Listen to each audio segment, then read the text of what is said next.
नमस्ते। वृद्धि एवं विकास को प्रभावित करने वाले कारकों का वर्णन करें। विकास के आंतरिक और बाहरी कारकों से आपको क्या अभिप्राय है? विकास को प्रभावित करने वाले आंतरिक और बाहरी कारकों का वर्णन करें। विकास को प्रभावित करने वाले कारक फैक्टर्स अफेक्टिंग डेवलपमेंट। वृद्धि और विकास का अध्ययन बिना वृद्धि और विकास को प्रभावित करने वाले कारकों के अध्ययन के अधूरा है। अध्यापक को मानव वृद्धि और विकास के बारे में अध्ययन करना क्यों आवश्यक है? क्योंकि शिक्षा का उद्देश्य बच्चों को हर पहलू का विकास करना है। इसलिए अध्यापक के लिए आवश्यक है कि उसे वृद्धि और विकास के सिद्धांतों और इसे प्रभावित करने वाली कारकों का पूर्ण ज्ञान हो। वृद्धि और विकास को प्रभावित करने वाली कारकों को दो श्रेणियों में बांटा जा सकता है। आंतरिक कारक वे कारक है जो व्यक्ति के अंदर होते हैं, अर्थात उस प्रकृति से प्राप्त से ही मिलते हैं।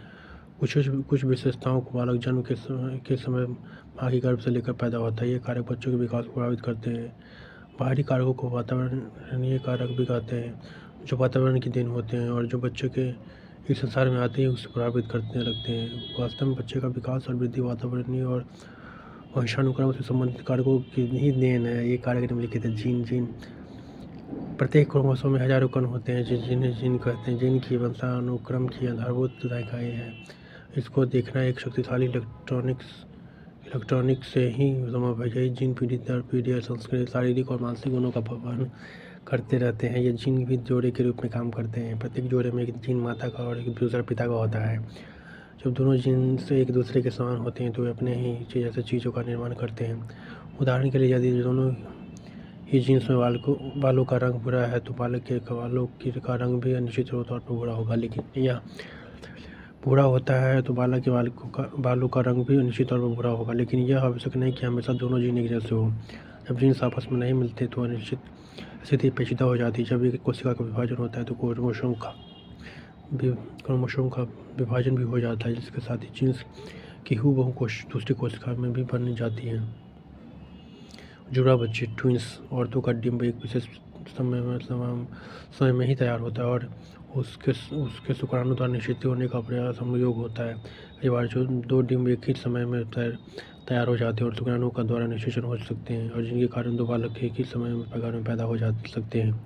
ऐसे जुड़वा बच्चों को डाइज़ाइगोटिक कहते हैं। इन दोनों बच्चों में एक समान आनुवंशिक गुण हो यह आवश्यक नहीं है। ऐसे बालक एक ही लिंग के हो यह भी आवश्यक नहीं है। एक लड़का और एक लड़की भी जुड़वा हो सकते हैं। जुड़वा बच्चे एक अन्य कारण से भी पैदा हो सकते हैं। कभी कभी जुड़वा बच्चे पैदा होने के लिए आवश्यक नहीं कि दो डिंबों का एक ही समय में निषेचित होना आवश्यक नहीं। इस अवस्था में डिंब एक ही होता है और उसका विभाजन हो जाता है और दोनों ही भाग एक दो समान रूप से विकसित हो जाते हैं और जुड़वा बच्चे पैदा हो जाते हैं। इस प्रकार से जुड़वा बच्चे एक समान आनुवंशिक गुणों वाले होते हैं क्योंकि एक ही डिंब से बने हैं जिनमें उनमें बहुत अधिक समानता होती है। इस प्रकार से बने जुड़वा बच्चों को मोनोजाइगोटिक भी कहते हैं। क्रोमोसोम की असमानता नॉर्मेलिटी ऑफ क्रोमोसोम की असामान्यता के कारण बच्चों के विकास में बाधाएं आ सकती है। ऐसा ही सामान्यता डाउन सिंड्रोम, जिसमें क्रोमोसोम के 21वें जोड़े में से एक अतिरिक्त क्रोमोसोम बन जाता है। इसके कारण कई शारीरिक विकृतियाँ बन सकती हैं, जैसे त्वचा का अधिक मुलायम होना, पेट का आगे निकला होना, हाथों का बाकी शरीर के अनुपात में अधिक छोटा होना आदि। एक अन्य असमानता है टर्नर सिंड्रोम, जिसके कारण लड़कों में लड़कियों जैसे गुण नजर आते हैं। इसका कारण बालक में X और Y क्रोमोसोम का अभाव होता है। माँ द्वारा नशीली दवाओं का प्रयोग करना, ड्रग मदर। कई औरतें विशेषकर शहरी समाजों में गर्भावस्था के दौरान नशीली दवाएं जैसे नारकोटिक आदि का प्रयोग करती हैं, जिसके कारण बच्चा विभिन्न दोषों के साथ पैदा हो सकता है। नशा करने वाली औरतों के बालक चिड़चिड़े, कम समन्वय वाले, बदलते मूड वाले और उद्दीपन के प्रति कम अनुक्रिया करने वाले होते हैं। जो गर्भवती में शराब का सेवन करती हैं उनके बालक कम वजन के पैदा होते हैं और इसके अलावा बालक शारीरिक और आध्यात्मिक विकास में पिछड़ जाते हैं। उनका बौद्धिक विकास भी कम होता है, उनके शरीर का आकार छोटा हो सकता है और उनके चेहरे में भी विकृति पाई जा सकती है। बालक के जन्म से पहले किसी बीमारी के कारण माँ द्वारा अत्यधिक दवाई लेने और जन्म के समय माँ को बेहोशी की दवा देने से भी बालक के मस्तिष्क के विकास में बाधा उत्पन्न हो सकती है।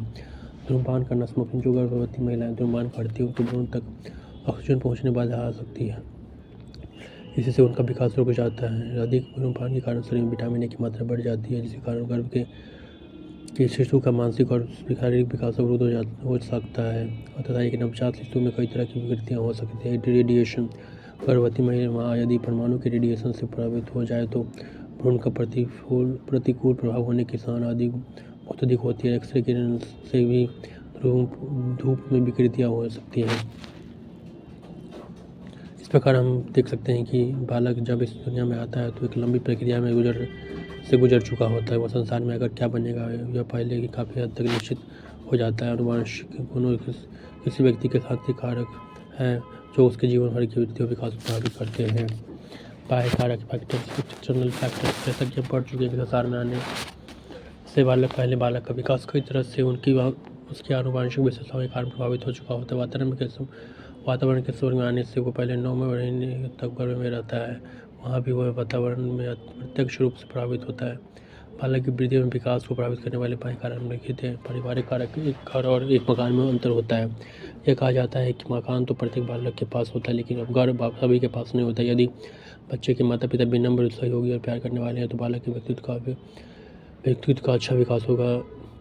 उसमें आत्मसम्मान, मैत्री भाव और स्वायत्तता जैसे व्यक्तित्व के गुण विकसित होंगे। यदि बच्चे के माता पिता उदार, सत्यवादी होते हैं तो ऐसे बच्चे डरपोक और दूसरी पर आश्रित रहने वाले बन जाते हैं। सार्वजनिक वर्ग के परिवारों में बच्चे को कठोर दंड व आज्ञाकारी बनाने पर अधिक जोर दिया जाता है, जबकि मध्य वर्गीय परिवारों में बच्चों को स्वतंत्रता, आत्मनियंत्रण और दूसरों की परवाह करना दिखाया जाता है। धनी परिवार आवश्यकता से अधिक कृपालु हो सकते हैं और बालक को परिवार को खराब कर सकते हैं। निम्नलिखित पारिवारिक कारक बालक के विकास में बाधा बन सकते हैं।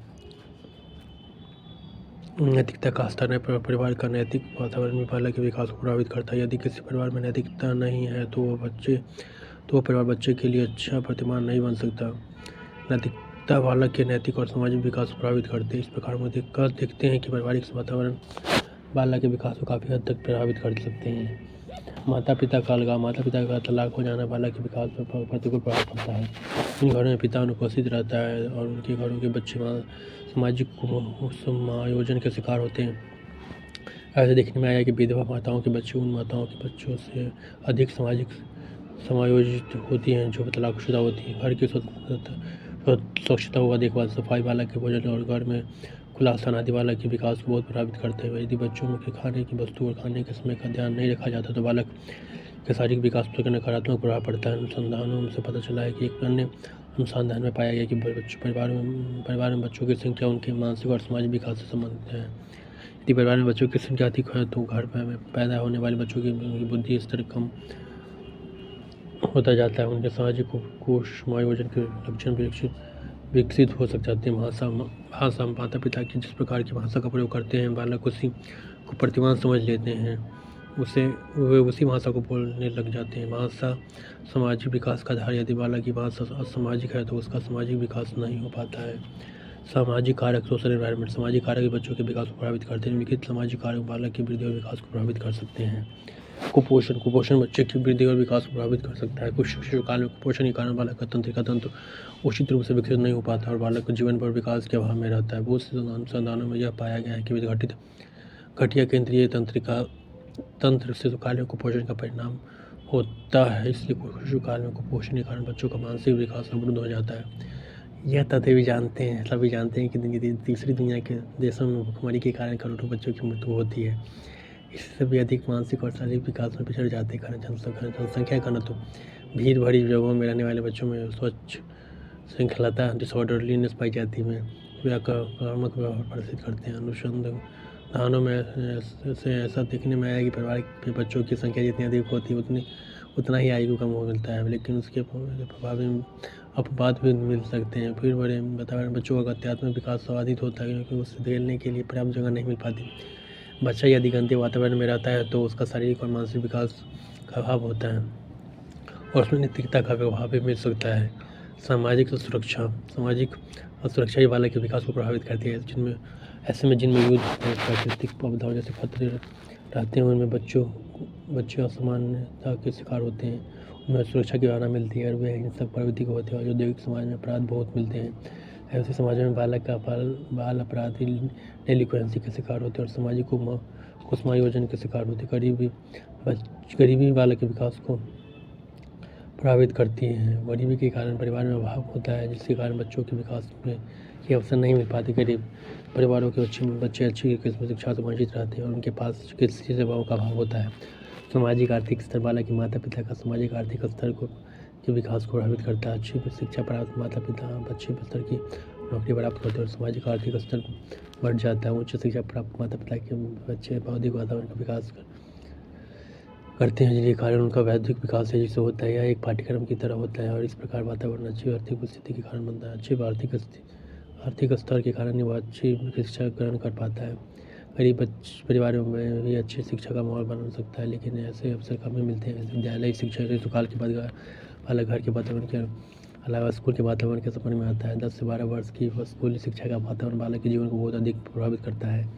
वह स्कूल में ही अपने दोस्त बनाता है और मित्र मंडली से बहुत कुछ ग्रहण करता है। उसकी रुचियों, दृष्टिकोण और मान्यताओं में बदलाव स्कूल वातावरण के कारण ही आता है। यदि स्कूल में अध्यापक प्रजातांत्रिक दृष्टिकोण के है तो बालक भी प्रजातांत्रिक दृष्टिकोण विकसित करता है। वे उसके लिए प्रतिमान होते हैं। स्कूल बालक के शारीरिक विकास के लिए विभिन्न खेलों का समायोजन करता है, जिससे बच्चों में नैतिक गुणों का विकास होता है। यदि विद्यालय का वातावरण बच्चों में चिंता, भय और सुरक्षा उत्पन्न करता है तो इसके नकारात्मक प्रभाव बालक के व्यक्तित्व पर पड़ते हैं।